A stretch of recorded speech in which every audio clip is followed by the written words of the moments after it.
Hello, my name is Monique Carmela. I am a trauma-informed feminine empowerment, self-love, and relationships coach.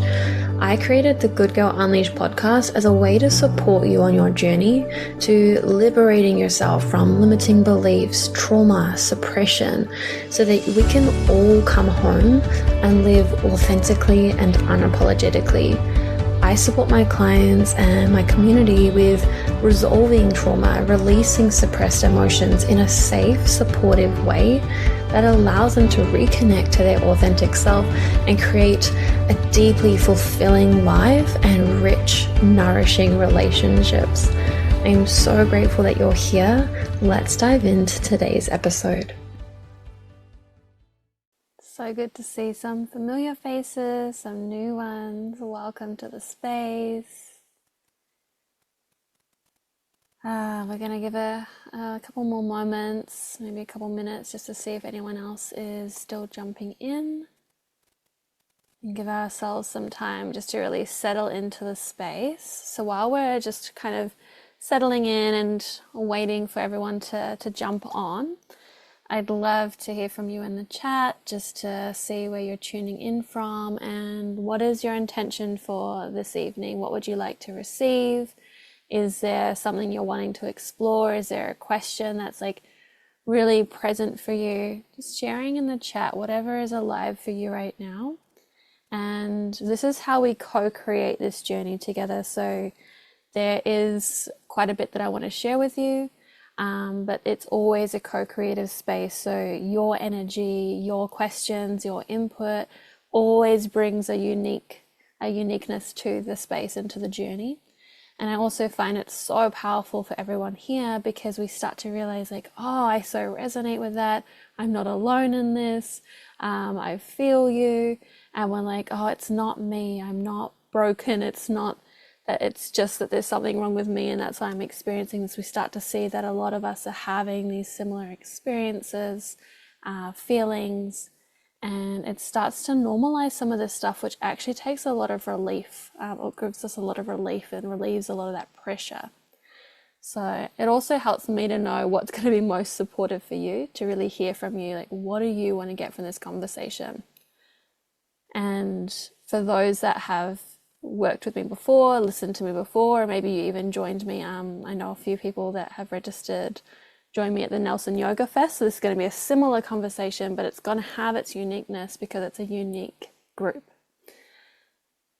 And I do have some questions that have already been submitted. But at any point, if you have questions, if things are coming up for you that you want to explore a little bit more, just pop it in the chat. Let me know so I can really give you my all and make sure that you're getting what you desire to get from this.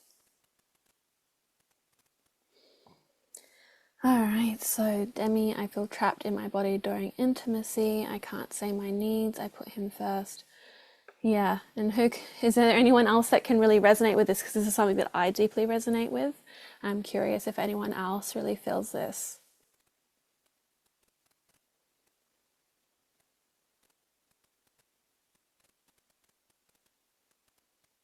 It's quite fascinating with like that feeling of being trapped in the body as well.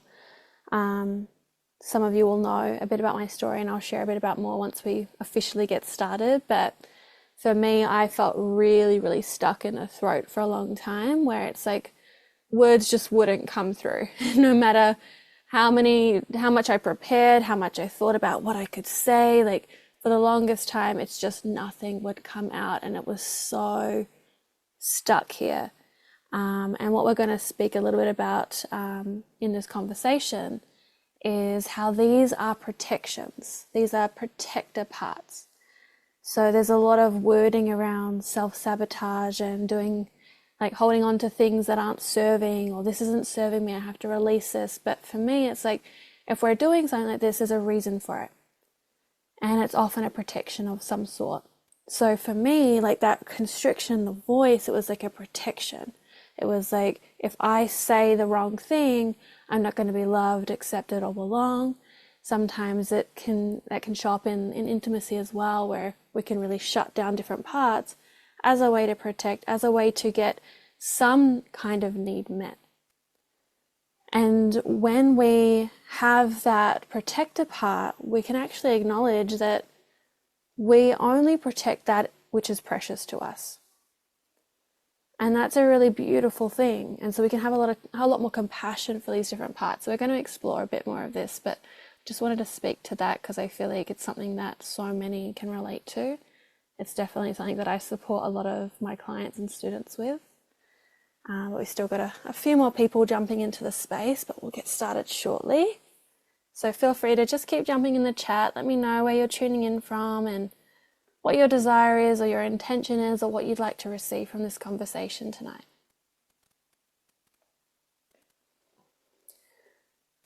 All right.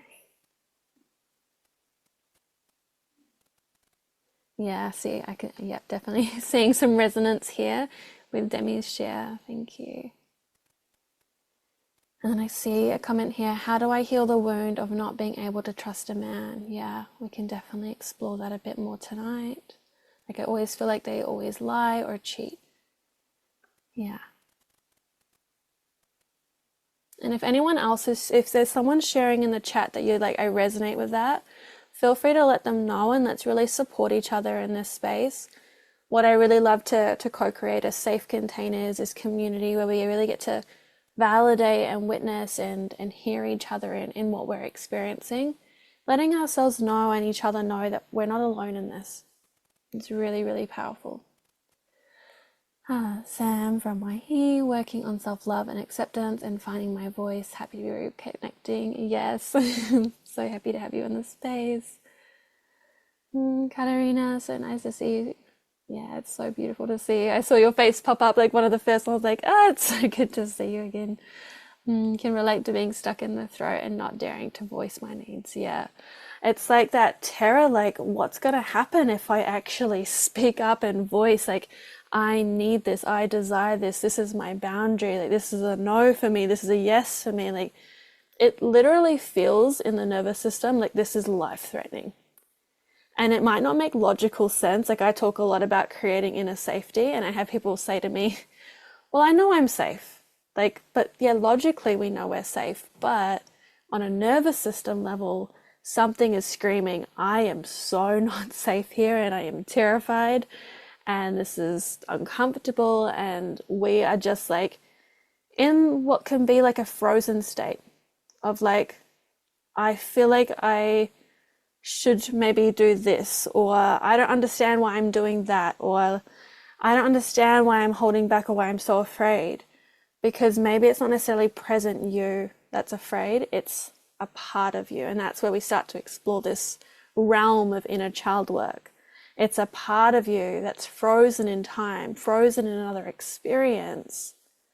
That's like, I remember feeling like this in the past and it being so unsafe, and what's happening in the present is reminding me of that. Nikki, feeling abandoned and don't even think about putting my needs forward. Yeah, so I'm seeing quite a theme here of like not being able to really express our needs. So it's quite fascinating how there's these themes that show up in these group spaces, and that's what I really love, is that even though this conversation might sound similar to some of you, especially if you've listened to me before or you've done some inner child work before, it might not necessarily be new information, but it can be new energy. It can land in a different way. The shares that are going to come through and the things that that I respond to and the conversation that we have, it's going to help this information to land differently. And that's going to really support you in taking the next steps on your journey and really feeling into you, what is my next step on this? Because we're here together tonight for about 90 minutes, and 90 minutes isn't a whole lot of time. We're going to have some incredible conversation in this space, and it can create some really transformational shifts in your life, in your beingness. But it's, what do I do next? What do I do with what I'm receiving here? What is my next step? So the invitation is to get really curious of what is resonating, what's going to be most supportive for me. And what I find with inner child work is often we can become quite disconnected from our body, from our intuition, from our body impulses and our knowing of like what is my next step. And so it's really important to really go on that journey, coming home back into your body, really being able to connect to what am I feeling? What is my body communicating to me? And this is through the felt sense language. And we're going to go into a bit of that. So I do a lot of nervous system regulation and connecting to your felt sense.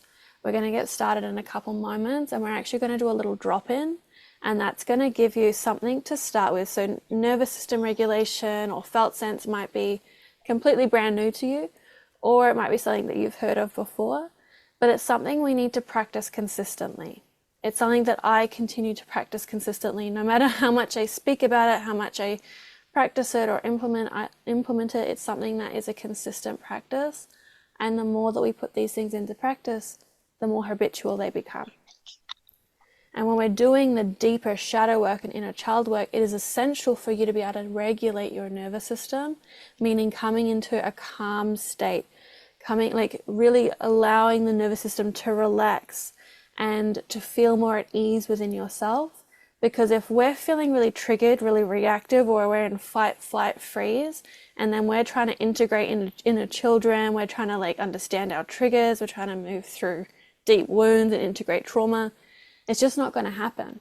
We need to create that foundation of safety inside of ourselves in order to do the deeper shadow work, the integrative work, where we can really bring these inner children home. So you may have heard me say before that we're not here to get rid of anything.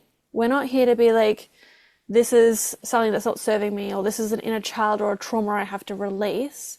We're actually, how do I embrace this? How do I integrate it? Integrate means to become whole. So we're bringing our children home rather than you're messing up my relationship, you're sabotaging me, you're doing this. We're actually just abandoning and rejecting them and pushing them down more, further fragmenting ourselves. We want to bring these parts home through compassion and love and supporting these pieces.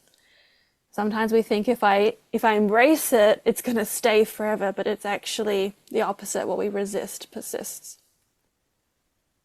All right, so I just want to read through some more of these comments, and then we're going to jump in. So I see self-abandonment during sex. I realize too late that I'm doing it. Yeah, and even in that, really feeling into they can feel like I'm realizing too late, but that is part of the journey of there's actually never too late. It's I've realized, I've acknowledged it. How can I support myself once I have acknowledged and realized that? So even if it's say the next day, and so that could feel like too late because what's done has been done. But it's how can I reflect on that and start to notice the subtle signs that happened earlier that led me to, that can really reveal or show me that I was abandoning? What were the subtle signs? And just starting to reflect on that. But then also, what do I need to support myself in? Is how can I come back to self-honoring, maybe outside of the bedroom? Let's start to self-honor when we're alone, or when we're out and about, or maybe it's practicing a self-love practice, or journaling, or taking time for you, or filling up your cup. Maybe it's actually having a self-pleasure practice. So starting to cultivate intimacy with self and having more of a self-honoring practice to start shifting that pattern. So even just asking that question, what would be supportive for me in this moment? And then how can I start to notice those subtle signs of self-abandonment earlier? And then over time, maybe instead of the next day, it's maybe just after you've had sex. And then maybe it's just before, or maybe it's some place during, if that makes sense. Eventually you pick it up sooner and sooner and sooner. But it's definitely a practice. It's something I also notice with triggers. For me, I would go from 0 to 100 in the blink of an eye. And then slowly that trigger would slow down. So I would still get triggered, but I would start to notice it, what's being triggered in the process of being triggered. And then eventually I wouldn't even be triggered by these things anymore. I would start to just notice it sooner and sooner and sooner, notice the subtle signs. And it's almost like the trigger slows down, if that makes sense. Like instead of going from 0 to 100 in the blink of an eye, it's like 1, 2, 3, 4. And I have more time to actually support myself in the process while the trigger's happening, or even just before the trigger happens. Katie, working on self-love and acceptance, also beautiful. Hester, I feel like my needs just don't matter, and even if I do, I won't get what I want, so what's the point? I'm not allowed to have needs. Yeah, beautiful. Thank you for sharing. Demi, trusting a man is so hard since we don't have emotional connection. Yeah. Self-love is such a hard thing.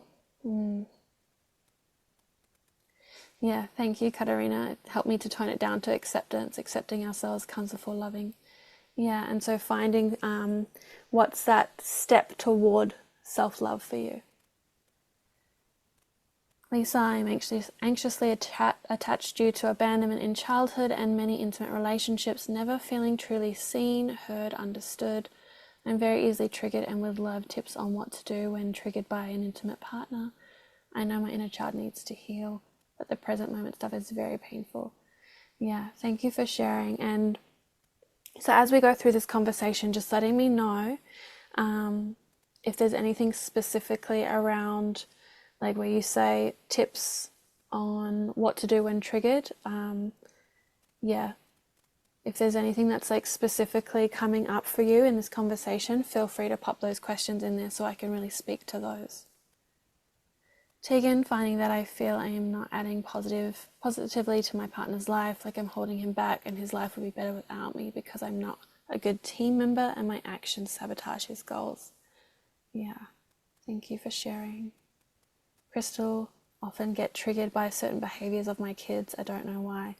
Yeah, and I so relate to that, and I find relationships are such a potent space for healing. And when we come into the realm of conscious relationships, all that really means is that we're becoming more aware of what is being triggered for us, and we are utilizing the opportunities that are being given to us in these relationships to heal, to integrate, to take radical self-responsibility, to be like brutally but compassionately honest. So really being honest with ourselves, seeing where we're projecting, seeing where we're being resentful, but what's beneath what's happening in the present, because we can get really hung up on what's going on in the present and really miss what's really going on deep below the surface. Sometimes I'll talk about like the iceberg theory of like the tip of the iceberg is kind of like the conscious mind, or like what's happening in the present. Then underneath the water is this massive iceberg of the inner child wound and the traumas and the beliefs and the family dynamics and all the things that we don't even realize are there. And it starts to make sense why we're experiencing so much trigger, so much pain, so much disharmony. And I find relationships are these really beautiful opportunities to not only go into our internal worlds, to see what's really going on and to heal and integrate that, to come home to ourselves, but also to support one another. Not only to be supported, but also to support our partner or our children, and to start shifting these patterns, to start ending these cycles with us and really creating a really beautiful new generation as we move forward. So let's dive in. I know we've kind of already started to dive in a little bit, and all of this that's coming through, that's what I love about these live spaces and really having this chat, is that we get to co-create and we get to have this beautiful conversation rather than me just speaking at you. It's actually, we get to have more of that conversation together. And this conversation around inner child work and conscious relating and relationships is something I'm so passionate about, because it is something that has been deeply part of my own experience and my own journey. So my name is Monique Carmela. If anyone is new to working with me, to being in this space, I would love to know. If you're completely new, if this is the first time that we're connecting, just share with me in the chat and let me know. I'll share a little bit about my journey and my experience with this and why I'm so passionate, and then we'll start to dive into some more of the content. But for me, my journey, whether we call it the healing journey or the spiritual journey or that like awakening journey, whatever we kind of call it, for me was about 10 years ago now that it kind of started to come about. And it was 5 years ago that I met my current partner. So we just celebrated 5 years a couple of weeks ago.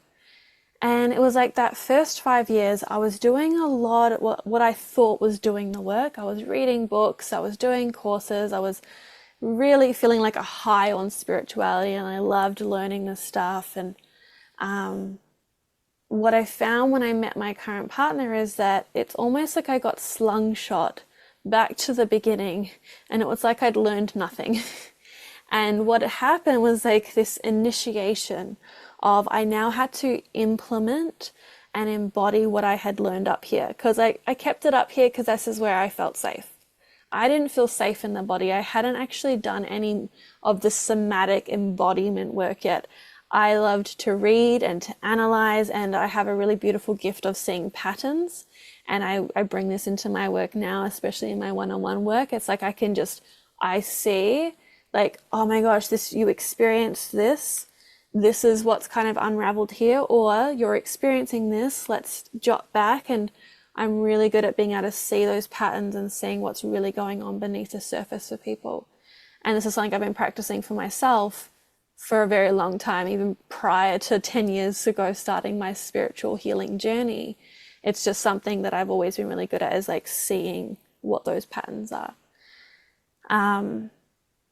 But in my current relationship, when I met my partner, I just found that I was just getting triggered left, right, and center.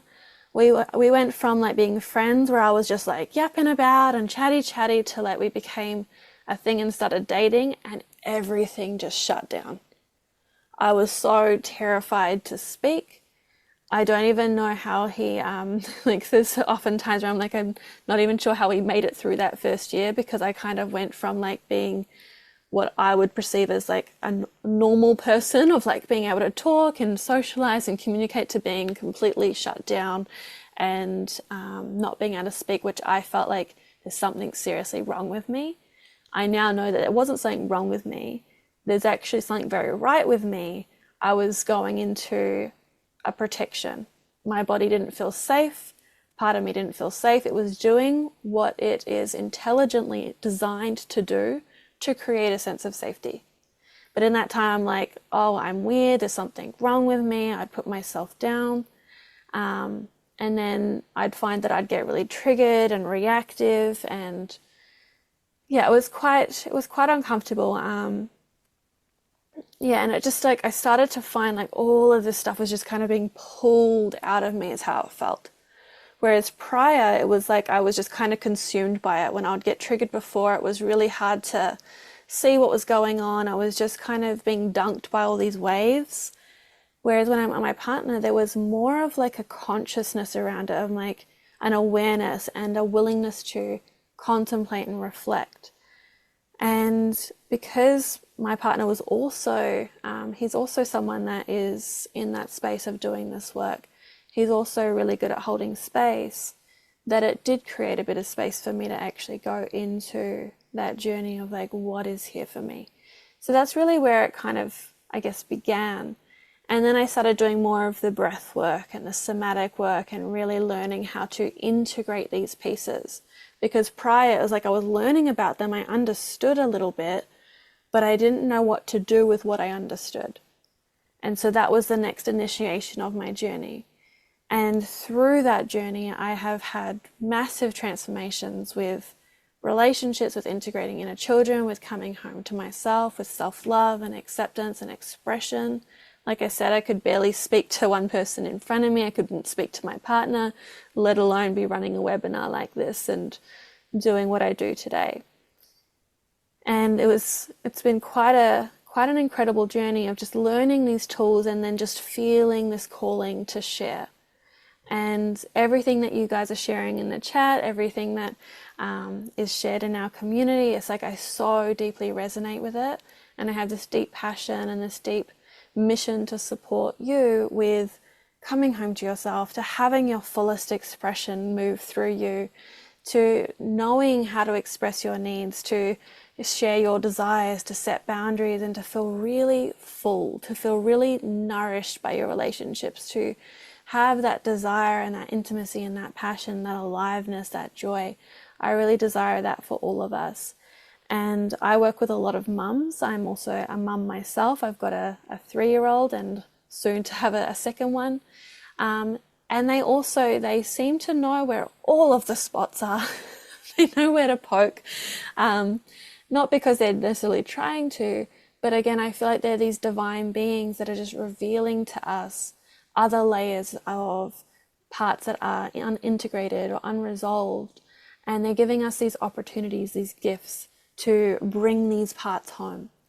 I like to invite clients and students and people that I work with, so everyone here as well, when you start to connect to your inner child, can you connect to that part of you as if it was literally a child in front of you? Because often we are the worst critics on ourselves. We're putting ourselves down, we're shaming ourselves, we're like, I should be better than this, who am I to be doing this, I'm not good enough. We're saying all these harsh things that we would not say to anyone else.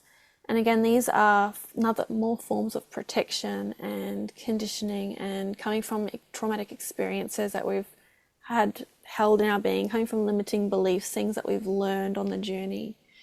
And when we can see these parts as these inner children and then actually see them as an actual child, we can be like, would we ever think or say this about a child in front of us?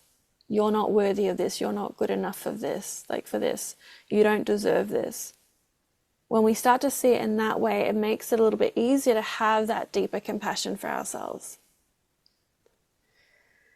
So let's just take a moment here and just drop in. Let's go into our drop in here and just take a moment to reflect on what's already been shared, what's already present for you and coming up for you. Because as we start to move more deeply into this conversation, you may notice that things will arise for you. You'll start to feel things in your body. You'll start to have these light bulb moments or these resonance experience. I'm resonating with that. I'm vibing with that. That makes sense to me. I get that. I've had that experience. So things can start to move. Energy starts to move. It's less about just receiving more information. It's actually energy is moving. Something is shifting inside of me. And so I invite you to close down the eyes if you haven't already and just take some deep breaths with me here.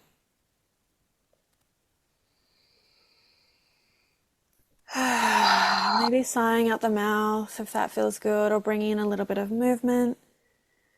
And these drop-ins, it's really, for me, what I mean by drop-in is we're coming into the body. Many of us are living up in the head, thinking, analyzing, stressing, worrying, distracting, dissociating, scrolling. And we can be quite disconnected from our physical body, from our emotional body, and really knowing what's going on. This is where a lot of our wisdom lies. And this is an essential piece when working with the inner children, is to be able to feel your body.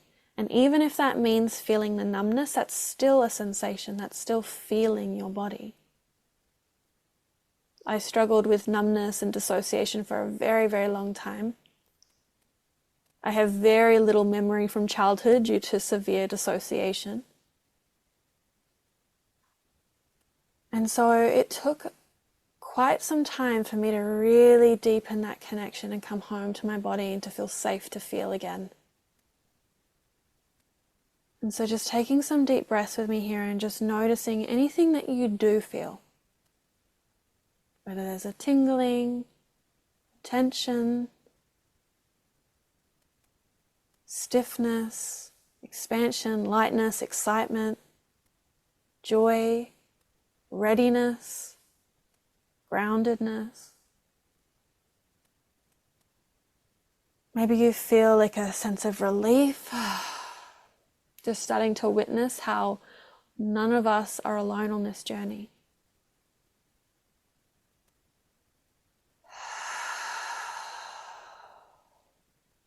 It is always my intention to hold you in deep safety in these containers to support you on your journey, to meet you where you're at, to offer compassion, support, guidance.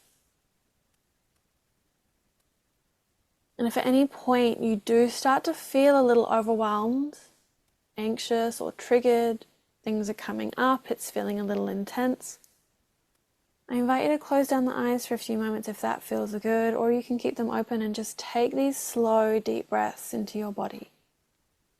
Feel your belly expanding on the inhale and softening on the exhale. Because often when we go into like a fight-flight response, we get triggered or reactive, or we're stressing or we're anxious, we go into a fast-paced, shallow breath. And that will increase that stress response. So if you can slow down your breath, deepen your breath, it will activate the parasympathetic nervous system and start to calm the system. Doesn't mean you'll be in complete calm, but there will be a calmness that moves through you.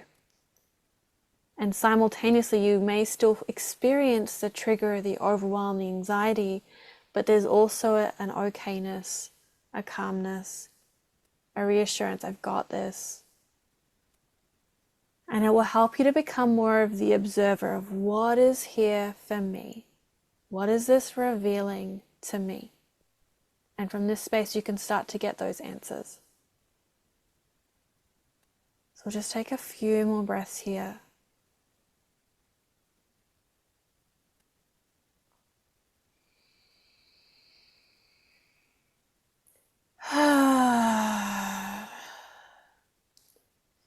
Even bringing in a little bit of sound or toning on the exhale is going to be really, really supportive with this work.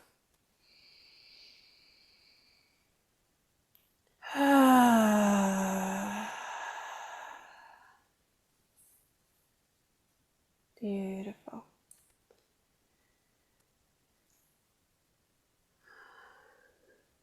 And just coming back into the space when you're ready, blinking the eyes open. So welcome for anyone that has just jumped in. For everyone that is here, I'm so grateful that you're here spending your time with me. I'm so excited to share this conversation with you and to see where this journey takes us.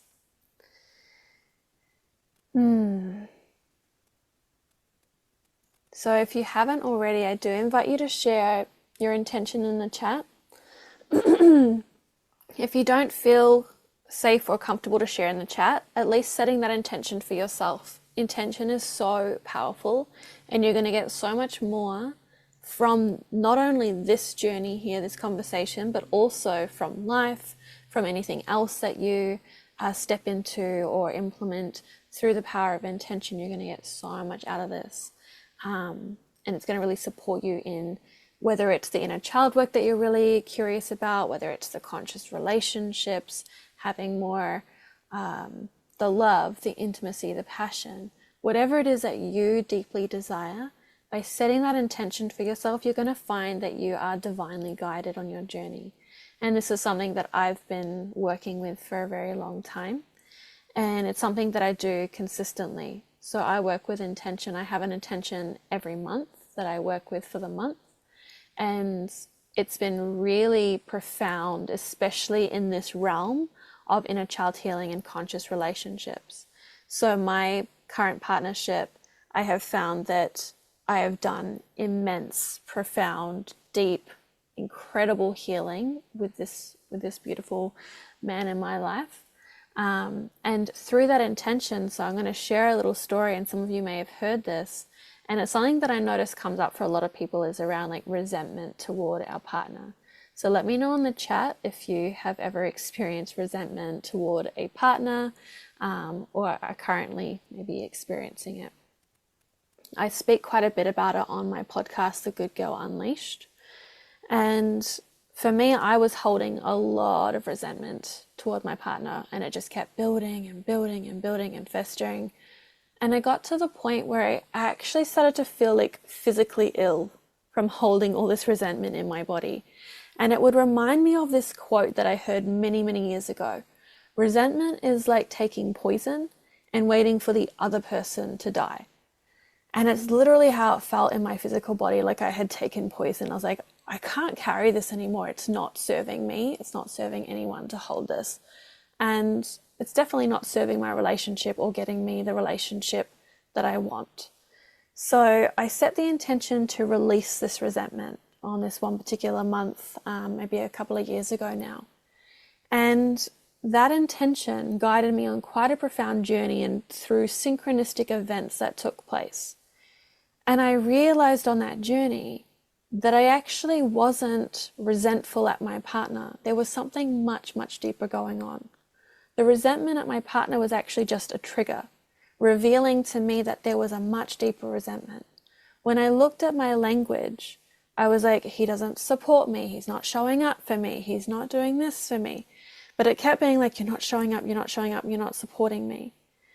And when I really leaned into that and explored that, I realized that there was some deep wounds around how I hadn't been showing up for me. I hadn't been honoring me. I hadn't been supporting me. I'd been holding myself back in a lot of areas of life. And there was actually this deep hurt and this deep pain around that. And as I came to this realization, I had this huge emotional release. And I was sharing what I was moving through with my partner, and he was holding space for me as I went through that process. And the quite a fascinating, funny thing that happened was that this was like in the evening, and in the morning, without even asking, my partner started to do all the things that I had, like that I would usually nag or wish that he would do or get pissed off that he wasn't doing. Like, he should just know to do these things. And he just would do them. And it's like, I didn't even necessarily need him to do them. I wasn't attached to him doing them. He just got up and did it. And I was like, oh, wow, like this is quite profound. Like, I've released a lot of this energy. I'm feeling more open and receptive and appreciative for where my partner is showing up. And then there is more of a desire from him to show up more. Because really, who wants to show up and do more things for someone that is resenting them and doesn't appreciate the areas that they are showing up? But I also wasn't appreciating where I was showing up. There's something that I always say, it all starts with you. So sometimes we are waiting for our partner to change, our partner to shift, or we're waiting for something external to change. Or maybe we're thinking, I've got to heal all these things before anything's going to change. And so it's like, where can we really come home to ourselves and really feel into, okay, what do I need to feel supported here? How can I meet my needs? So there was a lot of conversation in the chat. I don't know how to express my needs, or I struggle to express my needs, or I don't feel like my needs are important. How can I more show up for myself in those areas? How can I meet my own needs? So a lot of this stuff can really be projection, and what's happening is, like, in our relationships, there's like a mirroring and there's a reflection. Our partners or our children or other people in our life can actually show us where we are maybe unintegrated, or there's like a wound. And it's not that we're broken or there's something wrong with us, but there's just a part of us that is needing love, nurturing, support. It doesn't need more being put down, shut down, hurt, abused, criticized, abandoned, rejected. We are doing a lot of this to ourselves, and then we're actually seeing it happen in our external. It's being reflected again and again and again. And then it's like, why does this keep coming up? And we've got these patterns that are playing out, that have probably been playing out from childhood. And so it's also important to know that when we're talking about the inner child, often it can link all the way back to what we might have experienced in that 0 to 7 years of life.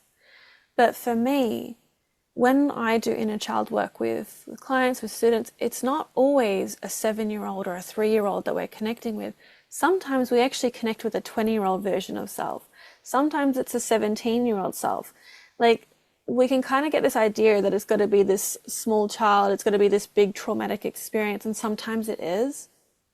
But other times it can be really subtle layers, things that we might not think are traumatic, or a 20-year-old version of self that shows up that is holding on to something that happened, like an experience that wasn't resolved or integrated.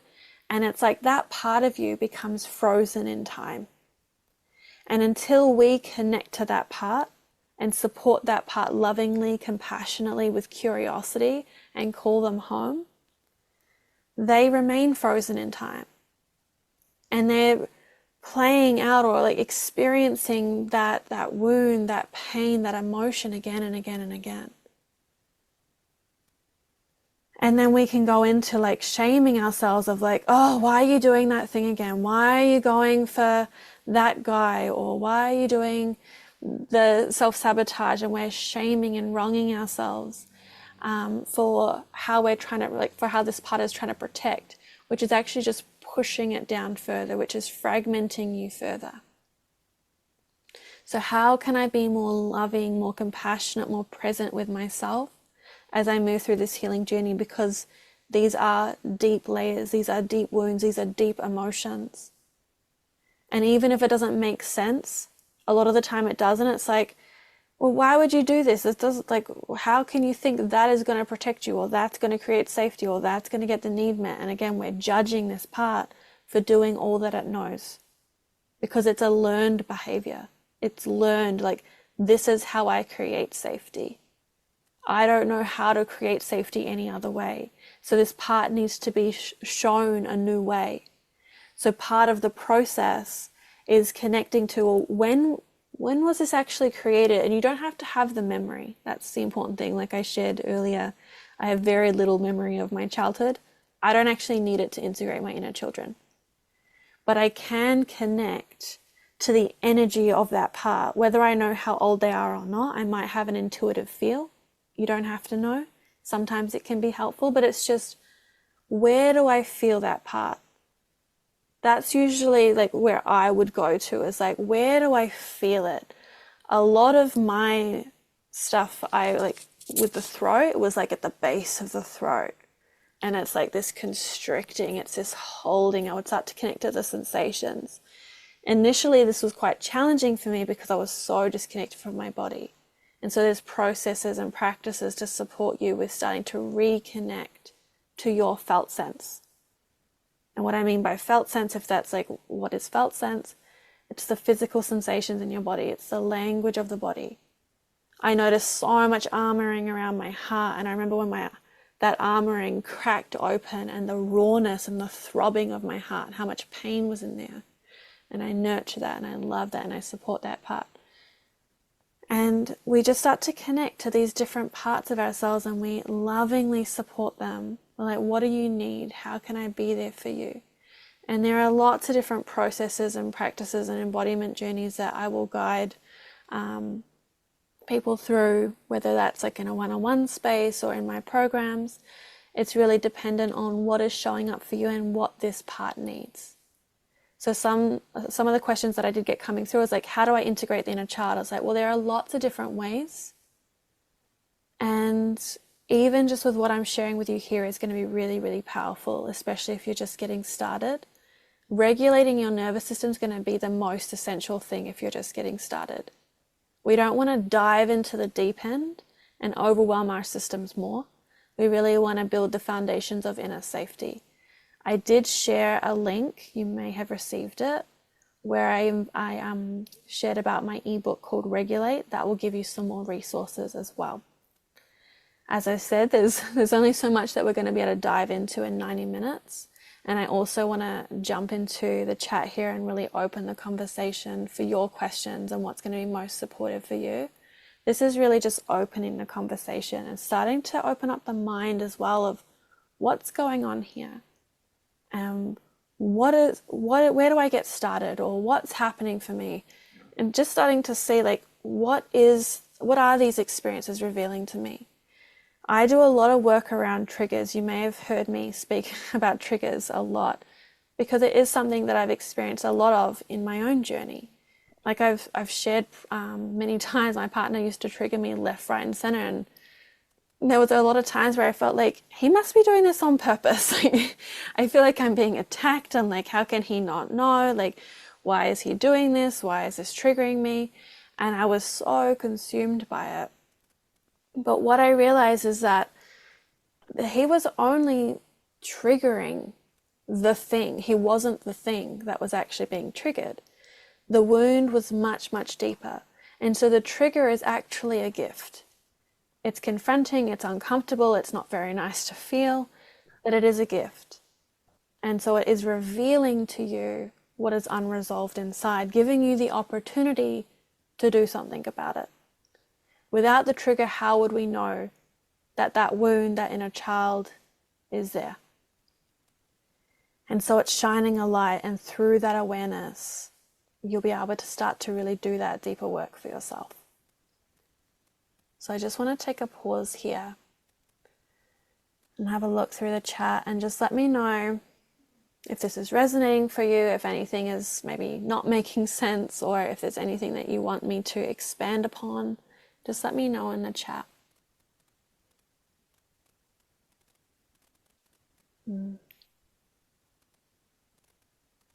Just circling back to just the comment around like being triggered by my kids and not knowing why. I invite you to get really curious about what specifically is triggering you. Like, what is it that they're doing? What is it triggering? How are you reacting? I have found really profound healing in those experiences with my little one, and really having the willingness to meet myself in that vulnerability, to really let myself know, you know what, it's okay, I've got you. And this is actually triggering or bringing forth a lot of those deep wounds that we experienced potentially at the age that they are, or in some stage of childhood.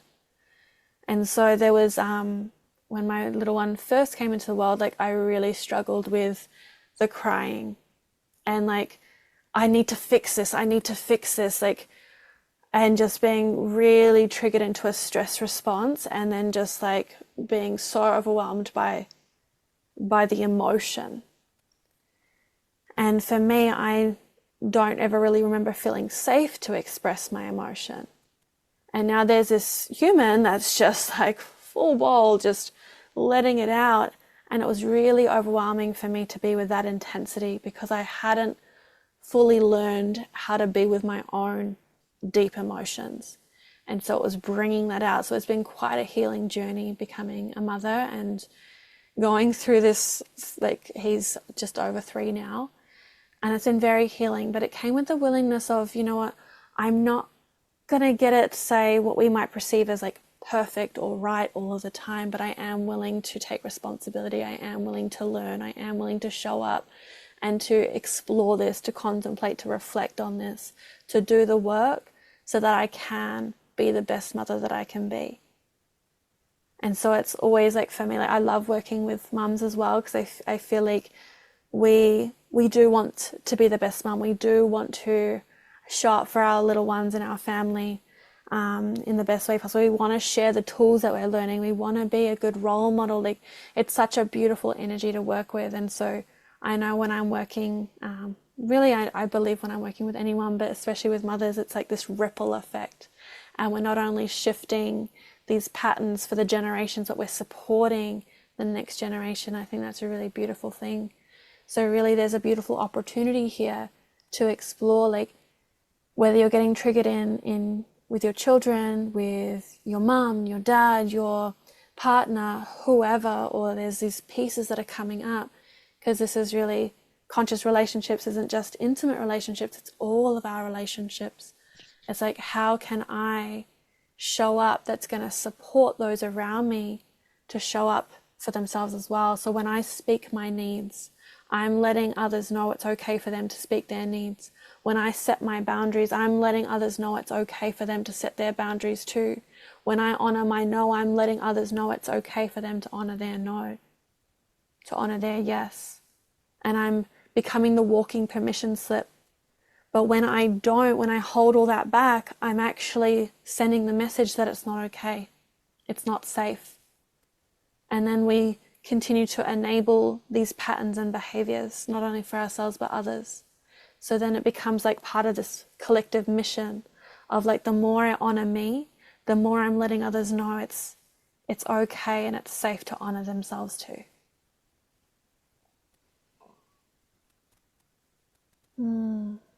Lisa, this resonates for me as well. I've never really felt seen as a child, and now I find it hard to connect with my child. It irritates me when he wants to play. I struggle to enjoy playing with him. Yeah, and I really resonate with this as well. Thank you so much for sharing. And again, it's that opportunity of how can I invite even just a little more playfulness into my life and into my time with my child. So how can I bring it to myself first? Because you'll find that that will help you to bring it into your relationships. So sometimes when we're going into self-love or prioritizing ourselves or honoring our needs, they can feel like a bit of selfishness, or like this isn't okay, and we can kind of feel maybe shame or guilt or anything like that. Let me know if that resonates. And you might find that actually it's through filling your cup, it's actually by meeting your own needs that you're more able to show up for others. You have so much more to give because your cup is full. We can't give from that empty cup. So even just noticing in this particular share around like that irritation around him wanting, or my child wanting to play and like struggling to play with them, how can I even invite in just like 1% more playfulness into my day?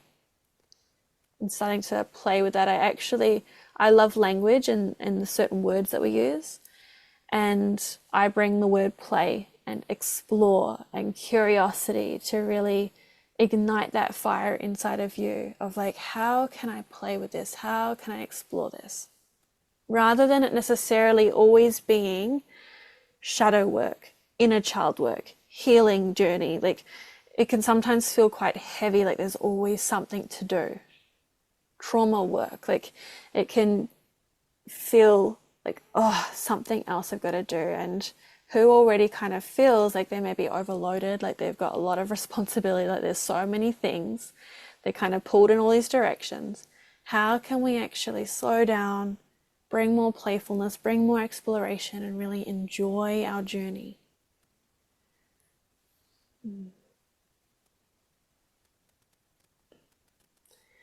All right, when my partner looks around too much when he's with me, I feel like he's looking at other women, which might be true. I really don't like feeling this and don't know what to do. And so exploring what that's bringing up for you. So again, when we're talking about, like, we tend to think the external is creating our internal, but the external is just a reflection of what's already inside. It's our internal that actually creates our external. So if there's that insecurity with the partner, it's like, okay, where is that insecurity living inside of me? And when's the first time I maybe experienced that? And just noticing what comes up. Even if it's not necessarily the absolute first time, but when we ask that question, we might get some feedback or some information to work with. And how can I support myself to feel more safe and secure within me, rather than something outside of me needing to change? Because it's always inside. And there could be, like, this is something that we could explore more deeply, of like really getting curious of where this actually stems from, because this is really like going into maybe some family dynamics or like childhood of like, where was this really created? And then starting to integrate those wounds, release those beliefs, and coming home to yourself. So working with even like self-love and really supporting yourself in building that security. My husband is really insecure, emotionally unavailable, and into porn on a high level. He doesn't deal with emotions, so I feel alone. I want to learn to not wait for him to come around. I want to feel whole in myself and not be triggered by his unavailability. He never initiates sex due to his trauma, but I feel really ugly and I never felt this way before him. Yeah. And so again, just getting curious about what this is bringing up for you and what the opportunity is here for you. And also it's like, what really attracted you to this person, to your husband, and what is it that you desire as well, and getting clear on this. And noticing, how can I really be in my center? How can I really stay anchored in, because you've shared, never really felt this way before. So it's like, how can you stay in your center of not really allowing those external to impact and to shake that? And so this is, again, it's these contemplative questions are really getting curious. But I'm going to quickly move through some of these comments. If there's any specific questions, if I'm responding to your comment and there's something specifically you would like to know, you would like support with, feel free to pop it in the chat. I will do I do have a Q&A thread in our Facebook community as well, because I probably won't get to everyone's questions and comments in here, because there's still a bit I want to go through.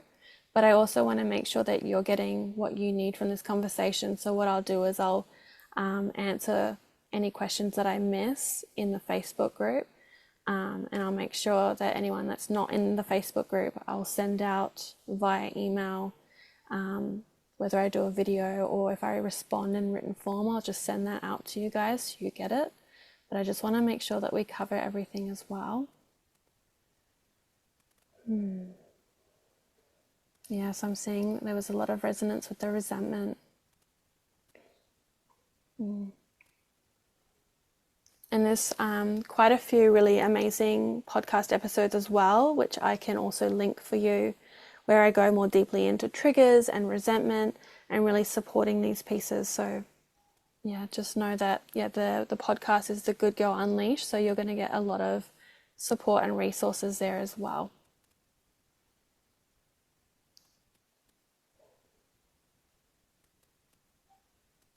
Beautiful. Thank you for all your shares. All right, so what I'm going to do is I'm going to keep moving through. If there's anything that you really want me to speak to, just feel free to pop another, like a question or anything in the chat. But I will have this chat thread saved, so I'm going to make sure that I go into the Facebook community and respond to more of these. Yeah. All right.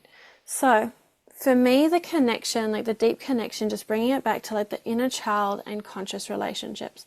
For me, what I've noticed, like the past, like I've been really sharing this work and teaching and guiding and supporting others, like consistently for the past 4 years. And I've worked with actually thousands of people now, which is quite bizarre for me to even comprehend. There was just this point where I was actually in my pregnancy where I just got this deep calling of like, now is the time. I've got to like, I just feel this calling. I want to support. I want to have this impact of something I've wanted to do for a long time. And now is the time to go for it. And I just kept learning on that journey. The more that I really jumped into it, the more I supported people, the more I noticed. And so I noticed that a lot of like the disharmony in the relationships was actually coming from these inner child woundings and the beliefs that these wounds create. So that 0 to 7 years of life is where we develop our core belief systems. It's where a lot of these patterns are created from, not only from traumatic experiences, but also what we witnessed, how like the relationship we had with our mum, with our dad, the relationship they had together, the relationship we had with our siblings, the experiences we had in schooling, even the experiences we had in infancy. For me, I know that there was like self-soothing, like the forced self-soothing as a baby. And I know that that had a deep impact from the work that I've done and the work that I've explored, that actually was quite traumatic to my nervous system. To be a new baby that's like, I need to be held and I'm crying out, and to be ignored because that was what was encouraged at that time. So I know that my mum was not like intentionally trying to ignore me or anything. She was doing what she believed was right. But that actually had quite an effect. And then that created this feeling of, I can't trust. I can't rely on people to show up when I'm in need. And I had all this armor up, and this is just one layer. And for me, I'm someone that didn't think, I was like, I don't really have trauma. I've had it pretty good. I know my parents love me. There's a difference between knowing your parents love you and feeling it. I don't remember really feeling it. I remember there being a lot of stress and fight and flight and freeze and confusion, and I've got like 5 sisters and there was so much going on all of the time. I felt really lost in that group. And so these all have an impact of how we show up today, not only in our relationships, but with ourselves, our self-talk, our relationship with ourselves, the work that we do, the way that we show up in friendships or business or with our children. But it's quite fascinating. Like, relationship is a huge element of life. Whether you're in an intimate partnership or not, we're all in relationship of some kind. Even when it comes to work and business, we've got co-workers. How do we show up in these different areas of life? How do we relate? Where do we hold back? Where do we not feel safe to be fully ourselves? In the bedroom, sexually, another area that was so shut down. It's also fascinating when we start to go into the layers of generational trauma, things that are passed down, things that didn't necessarily happen to us, but were passed down through the generations. Because when you think about it, you were literally growing in someone else's body, like made up of their energy. You felt everything that they felt in that time of growing as a human. But those elements of whatever your mother or your father was holding on to or hasn't resolved can actually be passed down. And the thing is, it's not about blaming and saying it's mother's fault or father's fault or my sister's fault or this person's fault. It's that these people also had their own stuff that maybe they didn't know how to deal with, that they weren't supported through.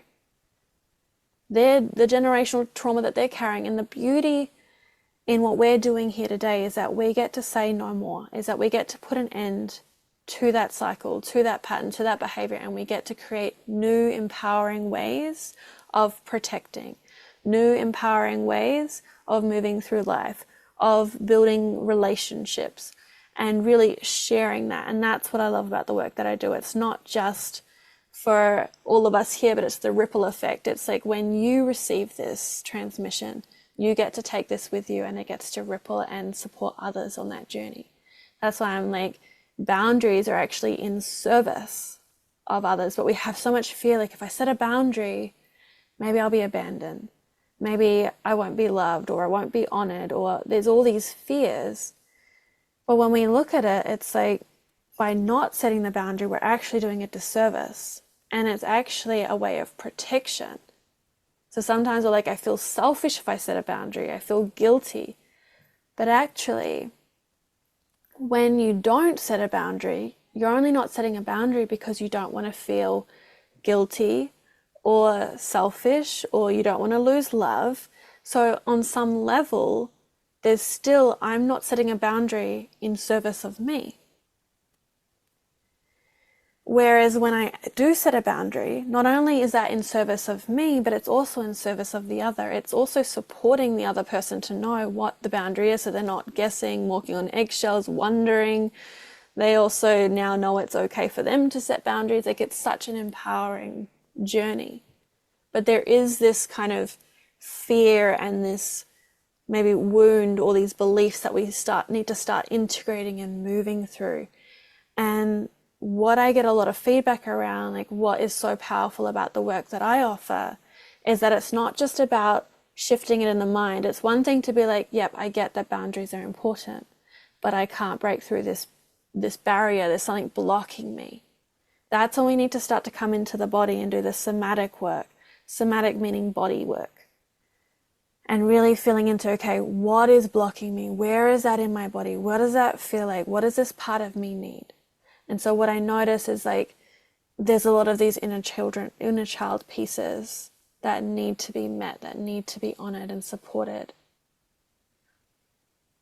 And then through that, you find your voice, you find your authenticity. It gets easier. It becomes more like habitual and a way of being. Like, what I share isn't just a teaching or a practice. It's a way of, it's like a lifestyle. It's a way of being. It's It's actually just how I live life now. For me, it's not necessarily like, oh, I've got to do my boundary practice, or I've got to do my regulation practice, or I've got to do my breath work. It's actually just who I am. And that's what happens over time. The more that we implement this work, the more that we put it into practice, the more that we really commit to this, you start to shift those habits. And so it becomes more natural, where it's not something you have to think about anymore. Kind of like the triggers. It's like we get triggered and we're like, what do I do? Or there's an inner child, what do I do? It's like it just becomes more of a, what's here for me? And you go into that inner dialogue, and you have your practices, of course. But it just becomes more of a natural experience. And the more that you can connect to your body, the easier it's going to be to really feel into, what do I need in this moment? And what I always highly encourage is to work with someone on this journey, is to find a mentor, a coach, a community, a support system, a community as well, other people that are on this journey to support you, because this is not a path that we walk alone. And that's why I offer these free trainings and teachings and containers and communities, as well as I do have obviously like different programs and one-on-one coaching and things that I offer as well. But it's finding who resonates for you, who can support you on this journey, because it can get quite intense when we start to meet these deeper layers. And we can kind of almost feel like we're getting lost in the waves of the experience. Like the emotions come up, the triggers come up, we can feel like we're getting dunked by everything, and it's like, why is this happening? I don't understand, I don't see what's going on. But when we have someone to hold the space and to offer that outside perspective, it can be really life-changing, and that's what I've witnessed and experienced.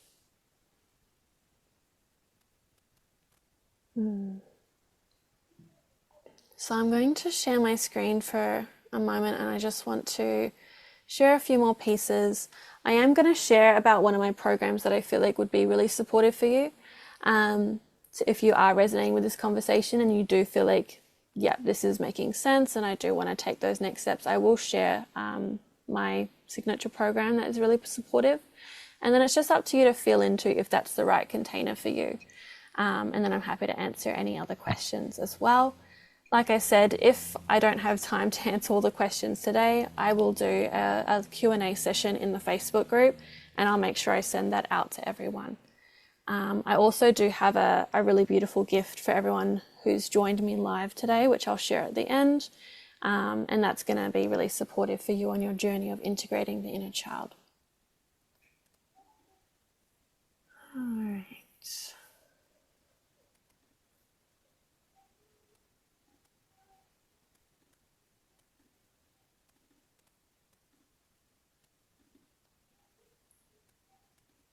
Okay.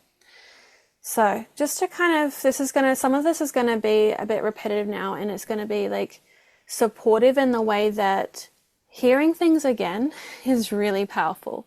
Because how many times do we hear something and it's like in one ear out the other, and it's like, what did she say? And we talk about a lot of the different things. What I love about I've had clients that have been working for me for like 6 months, a year, 2 years, and they just keep showing up to all the different events, even the conversations that they've been to before. And they always say, I always receive something different. It always lands a little bit differently. And so that's what I really encourage you to do, is really to immerse yourself in this work, to receive it on that deeper level. So if you're hearing something again, you're like, oh, I've heard that before. It's like, notice how it lands in your body. Notice what else is here for me. And really allow yourself to open and receive. And you'll find that those seeds that are being planted really get nurtured, and they get stronger and stronger and stronger.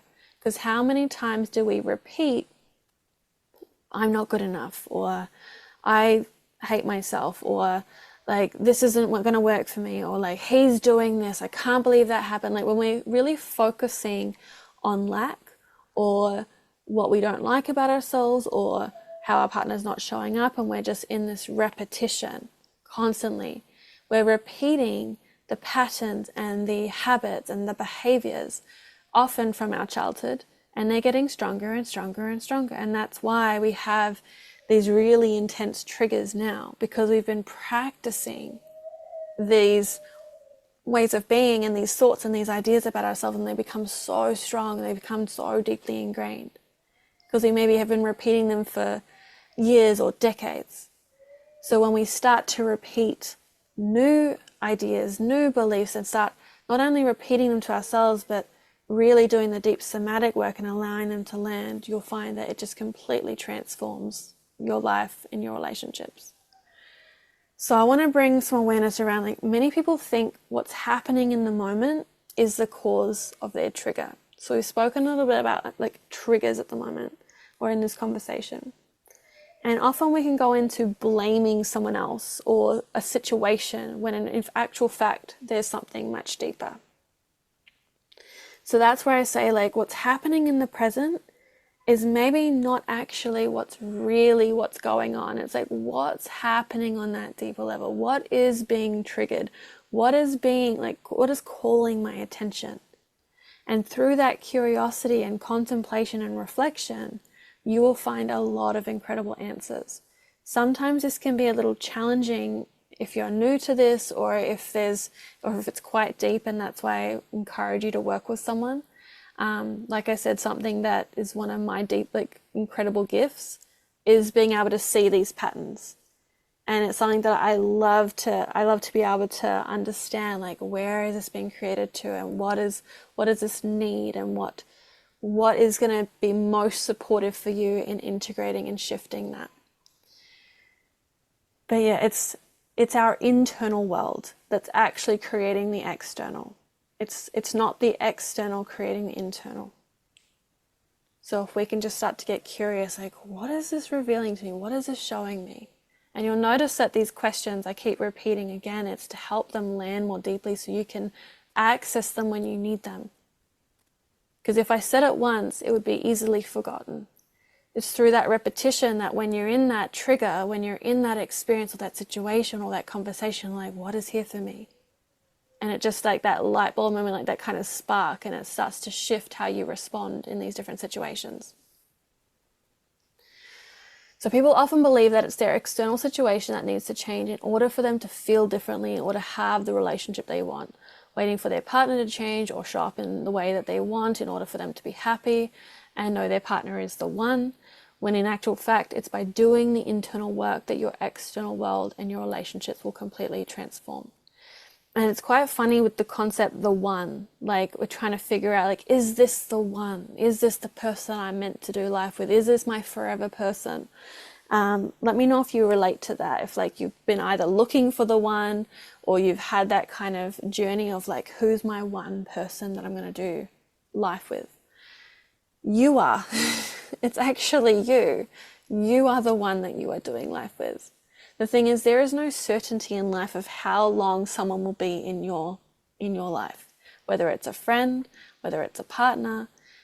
And yeah, even our children eventually will grow up and go on their own lives and their own journey. You are the constant. You are the one that you are doing life with. You will always be with you. Yet we put our relationship to ourselves on the back burner, our needs on the back burner. We don't prioritize what we want, desire, our boundaries. We're constantly self-abandoning, self-criticizing. It's like, if you treated your partner the way that you treat you, how would they feel? Would they want to stick around? Would they feel loved? Will they feel appreciated? And even just contemplating that, and maybe you have a really beautiful relationship with yourself, and that is incredible. Many of us tend to be, and what I've noticed just in the work that I've done, the people that I have connected with on this journey, is that we do tend to be incredibly harsh on ourselves. We put a lot of pressure on ourselves, a lot of obligation, a lot of self-abandoning, a lot of self-criticism. But it's you are the one that you are doing life with. And if you were to contemplate that, like, if I treated my friend like this, my partner like this, if I was treated like this by my partner or my friend, how would I feel? And then how can we start to really mend that relationship? There's a lot of, another feedback that I get is, like, I struggle to trust. I struggle to trust my partner. How much do you trust yourself? And feel free to let me know in the chat if that triggers something or that brings up for something for you, or if you resonate. Like, how much do you really trust yourself? If you're not speaking up for yourself and asking for your needs, setting boundaries, how much can the parts of you really trust you to show up for them, to really advocate for them? And then we can have a lot of self-doubt. And we can get really, like, these inner children that need our support to integrate, they don't feel safe with us because we have not stood up for them, spoken up for them, supported them. And so there is a part of this journey as well where we're rebuilding that trust with ourselves. And really letting these parts know that you are safe with me, I've got you. I'm not going anywhere. I've got you. It's okay, whatever you're feeling, I've got you. And we start to give ourselves permission to feel whatever it is that we're feeling without wronging or shaming it or trying to get rid of it. There's a really powerful experience that I had where I'd just run a retreat, and there was something that someone had said, the lady that I had supporting me on the retreat, something that she had said that got really under my skin, and I found I was really triggered, and I was just looping and looping and looping.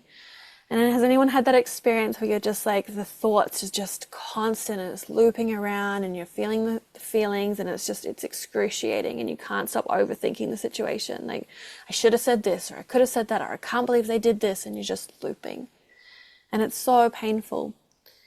And there was this kind of spontaneous experience that I had in that, where I became the observer, or I connected to the observer part of me. And I met the part of me that was looping and like in self-criticism and beating myself up and thinking of what I could have done or should have done. And I just spoke to this part from the observer part, and I said, I get it. I am so with you. It is so okay that you're feeling this. If this is what you need to do right now, I have got you, and I'm here to hold space and love you through the process. You loop for as long as you need to loop. I'm not here to stop you. I'm not here to change it. I'm just here to be with you. And when you're done, I'm still going to be here. And then I just laid back. Like, that observer part just leaned back and just held space. And so I looped and I looped, and it probably was about 2 hours of looping before it actually just started to slowly calm down. And it came into a state of ease that I'd never experienced before. In the past, I could be looping for days, weeks, before I would dissociate, numb out, and disconnect from the experience and kind of forget about it until it happened again. This was such a different experience, where that part of me just, like, it was just a relief. Like, I've been validated, I've been held, I've been supported, I've been loved in that process. And then the next time it happened, it was nowhere near as long. Like, maybe it was 20 minutes, 30 minutes. And then it was like I was able to move through these loops within a couple of minutes or a few moments. And then, like, no matter how long it took, these parts of me knew that they weren't on a timeline of like, hurry up and get over this, you shouldn't be doing this anymore. And more these parts came home. And they felt safe, like they knew that this part of me was going to hold it. And my relationship to myself transformed. And then my relationships to others transformed. Because not only was I learning how to hold space for me, I was learning how to hold space for others. So I'm curious how that feels for everyone with what we've shared. Feel free to share in the chat just how are you feeling in this moment with how this conversation has been going, with what's landing for you. Feel free to share with me some of your biggest takeaways, things that are resonating. If there's anything that's maybe not making sense, anything that's coming up for you, I'd love to hear from you in the chat.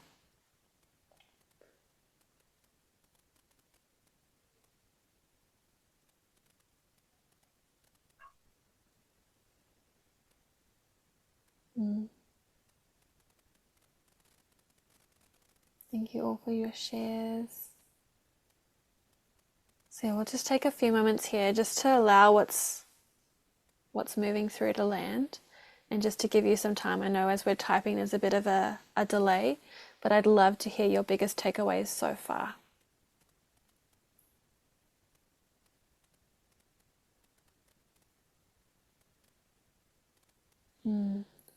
Is trusting myself related to self-security? Yeah, it is. The more that we can trust ourselves, the more that we're going to feel secure within ourselves. And so even just asking that question of how can I more deeply trust myself? Where am I maybe not trusting? So it's like, where am I self-abandoning? How can I more deeply self-honor? And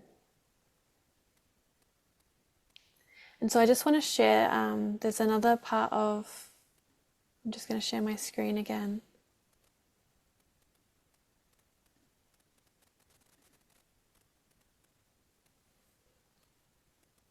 But feel free to keep sharing your biggest takeaways as I just share these final pieces.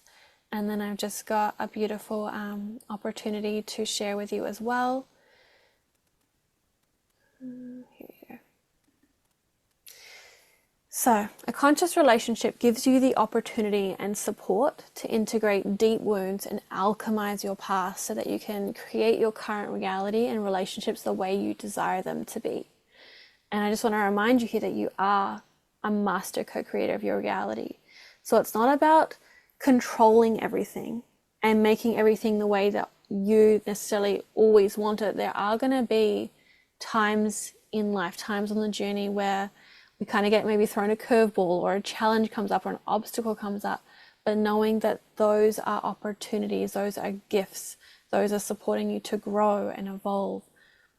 But you are co-creating your reality every moment. But a lot of us are creating from the iceberg, all the stuff that's underneath that we're not aware of, the subconscious mind, the traumas, the limiting beliefs. They are drastically, significantly impacting the life and the relationships that we're creating, the life and the relationships that we're attracting. And so it's through doing this deeper work that you do start to alchemize your past. So you receive the gifts, the gems, the wisdom, and you learn and you move forward and you create new patterns like we've been talking about. You get to have the relationship that you deeply desire. You get to experience the love and the connection, the intimacy, the passion. And the most amazing thing is you don't have to wait for anyone outside of yourself for that. It actually starts with you. You get to create that with you. And that's what I love about this work, is that often we're like, how do I get this from my partner? It's like, how do I give that to myself? How can I give more of that to myself? And it's not about not needing your partner. It's not about not asking for anything, but also how do I meet that need for me? And then you'll find that it actually gets reflected. So the more that I was able to meet my own needs, it actually really shifted how much my partner showed up too, which was really, really powerful. The cool thing about this is that you have the power inside of you. You have the power to change your experience, your life. It all starts with you.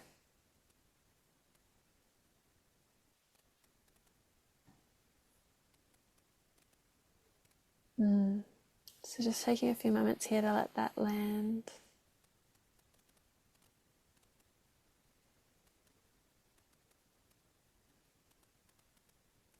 And then I'm just going to go into a couple more things. I want to actually share with you my 3-step process.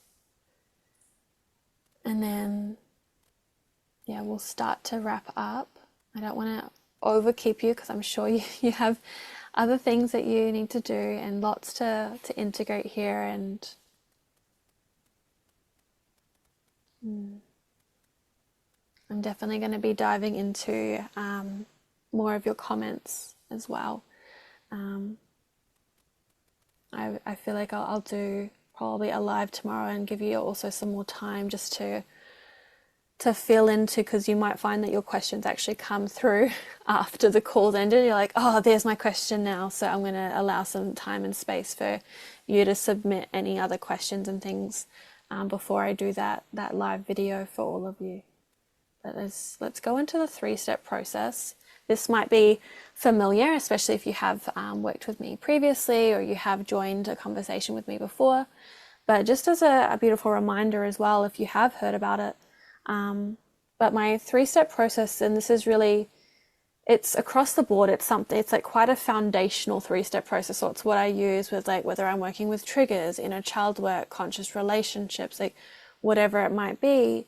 These are the foundations that we're going to be working with. So number 1 is regulate, and I've already spoken a bit about this. So if you haven't already, I highly recommend you get the Regulate ebook. And that's going to give you some more information and resources to support you on that journey of regulating your nervous system. But even like that drop-in practice is a really beautiful place to start. I also have my own app. If you don't know about it, it's recently had a branding change and a name change. It was called Raw Embodiment, but it's actually now called Embodied Love app. And I actually have some guided practices, some like audio meditations that will support you with regulating your nervous system. But this is really deep work, and it's multi-layered. So there are like the kind of beginning pieces of what I start to share with you, of like the felt sensation, slowing down the breath. But it goes much deeper, of like the more that we actually, when we do say the integrate, we go into step 2 of integrating, which is where we do the deep shadow work, the inner child work, integrating trauma, releasing limiting beliefs. That will actually support a deeper regulation. So the more of that deeper work you do, the more regulated you'll become. So they all kind of work together. So it's like, yes, we have 1, 2, 3, but it's not necessarily linear, because the more of 2 that we do, the more of regulate. And then when we come into 3, where we start to really embody, and that this is where it's like the work becomes that way of being and that habitual, that we're creating new habits, we're creating new protective mechanisms.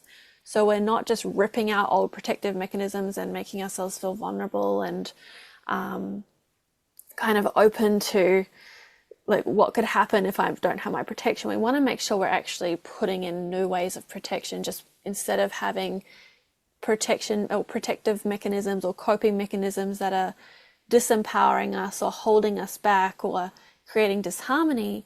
We're going to have more empowering, protective, like boundary setting that really supports us to create safety. We're going to express, and we're going to find that actually speaking up for ourselves creates safety. And so there's a journey that we go through, and that's why this is embody/express, because this is when we start to really share, or we start to implement in a more external way. We've done the internal work, and now we're starting to walk the talk. We're setting the boundaries, we're having the conversations, we're speaking our truth, we're showing up authentically. And then the more that we do that, we'll find that it can bring up some more layers that need to be integrated. We go more into those integration layers again, and then that deepens our regulation. But on a general kind of, just to keep it simple, this is where we will start, as we'll start with regulating the nervous system, creating that inner safety, creating that inner security, having support systems in place.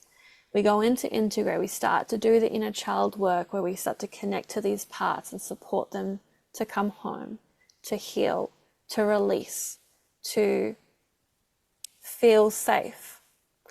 We go into step 3, where we're embodying it. We're now becoming the embodiment of our authenticity, our authentic selves. We're feeling more confident. We're working with that confidence to express, to ask what we need, to set boundaries, to ask what we desire. But they're all working together. And these are the areas that I support my clients and my students with in various different ways. And so what I want to share with you now is just my signature program. So you might feel complete here, and that's completely all good. If you do need to jump off, I know we're probably at time now. I just want to quickly share an opportunity for you to take this work further if it's resonating. And I do have some really incredible bonuses that are available as well that I want to share with you. So you might have heard of this, you might have seen it around, especially if you have been in the community for a little bit, but it's called the Sacred Art of Loving Yourself. And this has been a journey that continues to evolve. So when it first was created, it was a 6-week experience or a 6-week journey. It's now evolved to a 12-week journey, and it's something that I continue to expand on and add to. And it's really a journey of self-discovery, rebirth, and reconnection, reconnecting you to your authentic self, supporting you to cultivate unshakable self-love, and build the confidence to express yourself so that you can thrive in all areas of your life and in your relationships. And this is really like what I have learned on my journey over the last 10 years, what I have implemented and continue to implement. This is what I have found really works, and I have witnessed with so many others that I've supported how powerful this is when you really commit to this journey, commit to yourself and do the work. And so this is for you if you desire to cultivate ease and harmony in your life and in your relationships, build strong, harmonious, and deeply connected relationships with yourself and others. As I said, it starts with you. So we need to work with that relationship to self before we necessarily focus on the relationship to another. It starts here. And if you desire to experience more love, more joy, more connection, more intimacy, we're going to explore all of that of like really... There was a point in this conversation where I shared about how we need to really reconnect to our body and our felt sense and how to feel, like learn how to feel again. Because if we have been living up in the head, distracting, dissociating, disconnecting, numbing out, stressed out, worrying, we've actually lost that connection to our feeling, to our emotions.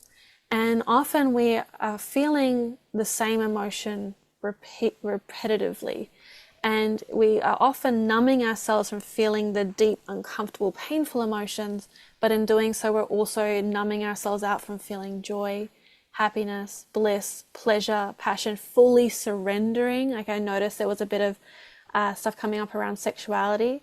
I recently ran like a full program just on sexuality and exploring that space. But yeah, it's like what I've noticed is that if we're numbing ourselves from saying that we don't want to feel the grief, or we don't want to feel disappointment, we don't want to feel anger, and so we're shutting all of that down, or we're holding down our voice, we're not allowing ourselves to make sound, to ask what we need, to set our boundaries, we're actually numbing ourselves from all the goodness too, all the pleasure, all that life has to offer. And I believe that we're here to experience it all that it means to be human. And so this is really a journey of helping you to reconnect to all of that and to really feel again. And not just feel, but feel in a really deep, profound way. Like, so there's not even words to explain how much beauty and magnificence there is in this journey of learning how to feel again and really embracing all that it means to be human. And then also it's going to support you to feel free, confident, and empowered to be and express yourself. So a lot of my work is around self-expression, conscious relationships, and inner child work. This is really what I'm here to support you with, of coming home to you and feeling confident to be you and to express yourself. And so what's involved? Module 1 is all about the foundations. So it's really working with the step 1 of regulate. So your foundational toolbox, creating inner safety, becoming the observer, and expanding your self-awareness. So really implementing that step 1. And then module 2 is healing and integration. So that's more like the step 2, where we're doing that deep shadow work, reconnecting to your authentic self, healing and integrating the inner child. You'll see that it's actually 2 weeks dedicated just to the inner child because it is quite a deep space and a deep journey. We also go into transforming belief systems in that space. And then module 3 is all about boundaries and conscious communication. So the foundations of authentic boundary setting, clearing blocks and building self-confidence, because a lot of the time with boundaries, it feels quite confronting, it feels quite scary. So we go into what are these fears and how do we start to move through those fears so that you can feel confident and empowered to set those boundaries. Not only for you, but as I said earlier, you're actually going to be the walking permission slip, supporting others to feel safe in that space too. And then we go into conscious communication, heart-led communication. How do I lead from my heart and have these beautiful, soulful, nourishing conversations with myself, with my self-talk, but with my partner, with my family, with my friends, within my workplace, and really feel authentic in how I'm communicating. And then module 4 is embodiment. So this is really where we start to embody the sacred art of loving yourself. And this is where it starts to become that way of being. This is now my lifestyle. It's who I am. I am my authentic self. I am love. I am this divinity, and I'm sharing that. I'm really living it. So it's really about embracing wholeness in that module 4. So quite a powerful journey. I'm not going to go super in depth with what's in it, but you can go and check out sally.moniquecamilla.com to see what's involved and just to start feeling into, is this the right container for me? And then if you have other questions about the program, you're always welcome to reach out, and I'm happy to support you to really feel into, is this the right journey, or how can you get the most out of it? It's also something that I've had people do with their partners. So a lot of my work is, I've kind of focused it of connecting with women. Like I support predominantly women and couples, but I have had couples do this program together. So whether you're like woman or man or like whatever, like you can definitely do this program and get a lot out of it. If you do want to do it as a couple, you can do that as well. And so the investment for this program is $2,222, and I do have payment plans available for it. So you can just go onto sally.moniquecamilla.com and you'll see all the different payment plan options. Until Friday, you're also going to get my Confidence to Express Yourself program, which is a program that I've been running live recently. We've actually got the last live call on Wednesday evening. So if you join before then, you're going to be able to join that live call. But it's a really incredible program. It's 4 modules, and each module is about 2.5 to 3 hours long. And we go really deep and really opening up through the throat space, connecting to your body, connecting to your yes and your no, and really honoring yourself. It's a real self-honoring practice. It's really, really powerful. And I do have more information on that if you want it, but I'm not going to go too deep into it now because I want to be mindful of your time. And also you'll be getting 3 one-on-one coaching sessions with me, or couple sessions. If you do decide you want to do this as a couple, you could do those 3 sessions together. This is only for the next 8 enrollments because I've got limited space in the calendar for how many people I can work with at a time, or how many people I choose to work with. And that's because I want to make sure when I'm working one-on-one with people, you're getting the very best and you're getting the most from me. But if I'm working with too many people at a time, I can be spread too thin. So that's why I'm just keeping it to the next 8. And then you'll also receive 250 grams of ceremonial cacao, which is a beautiful heart medicine that I work with. And I do cacao ceremonies in the program, and that's why that's a part of it. And you'll get 3 months access to the Embody membership.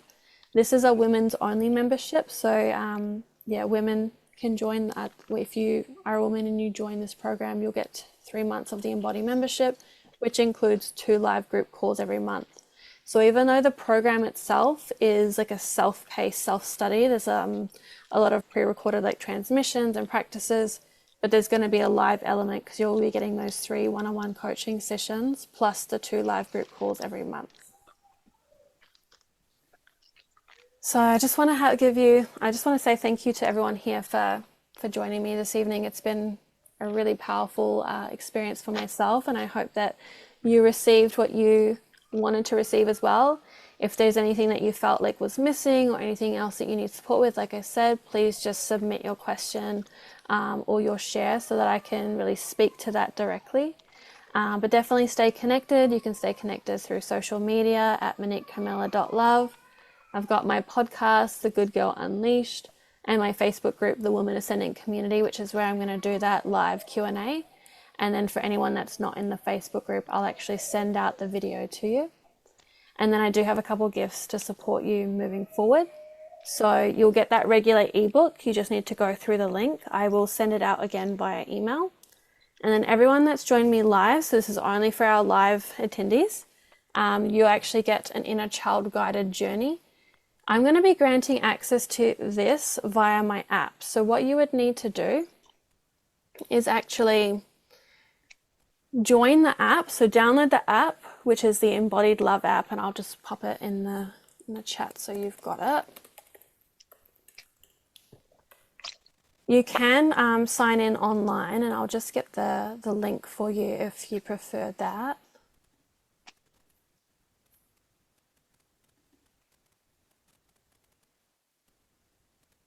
Here it is.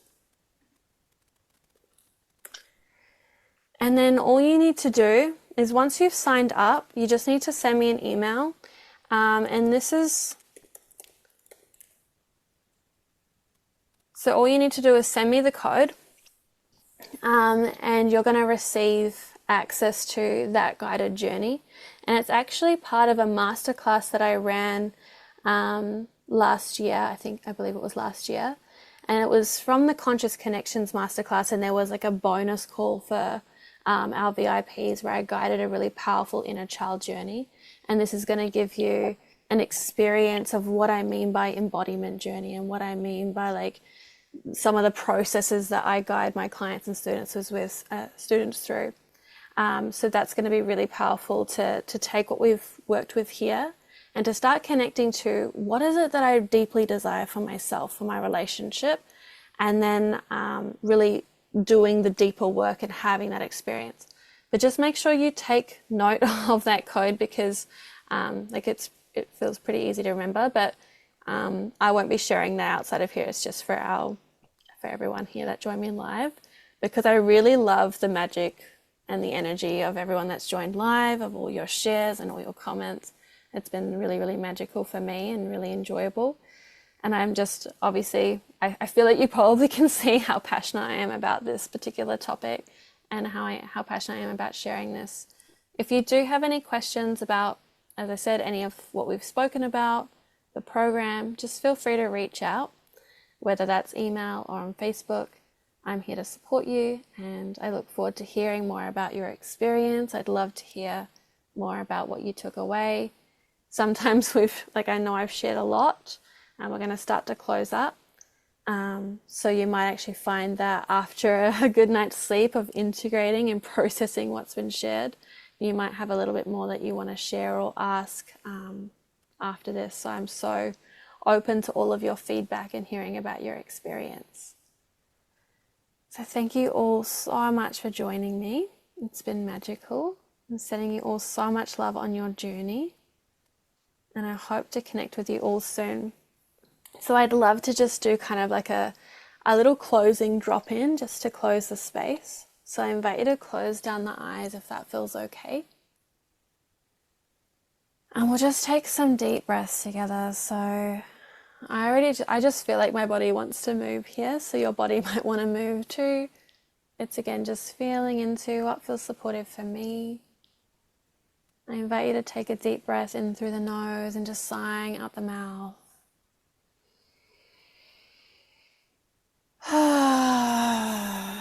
And this is what I call a cleansing breath, and it can just really help what we've just received in the headspace to just start to land, start to integrate. It helps us to come back into the body.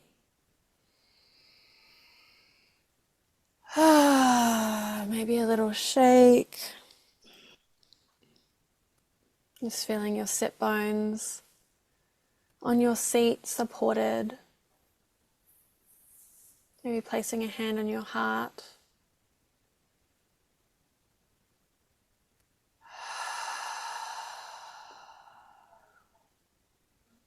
And just thanking yourself for showing up for you this evening. By showing up for you, you are building that trust. You are building that relationship to yourself. You are showing yourself, I am willing to show up for me. I am willing to put my needs first. I am willing to take care of me. I am declaring that I deserve this. I am worthy of this. And just acknowledging that for yourself, thanking yourself. Maybe you give yourself a big hug, or just tune into, what do I need in this moment? What would be most supportive for me in this moment?